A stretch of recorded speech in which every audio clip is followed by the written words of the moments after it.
to talk. Joshua, what do you mean? Something has came up. What? What's wrong, baby? Is it bad? I don't want to hurt you. Oh my God, I hope you doesn't break up with me. I love you so much. I'm not sure if I should say it. Well, you already brought it up, so just tell me. Please. I'm leaving. Baby, what are you talking about? I don't want you to leave me. I love you. Not like that. I mean, I'm moving far away. Why? All of your families live here. Well, my father is sending me away to a boarding school, far away. I can't believe this. But I don't want you to go. Would you go with me?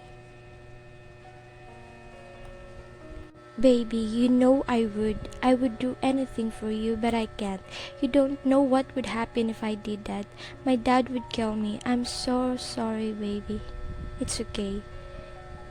I understand. Can't believe what's going on. I need to give you something tonight because I am leaving flight 128 in the morning, so I need to see you at the park before I leave. Okay, I will sneak out and meet you at the park. Okay, see you there, baby. Meet at the nearby park. They both hug each other and gives her a note. Here you go. I gotta go. Baby, don't leave me. Baby, don't cry. You know I love you, but I have to go.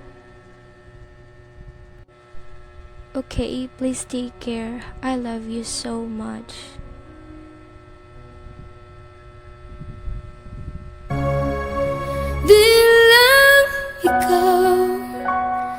Di lang ikaw ang nahihirapan. Damdamin ko rin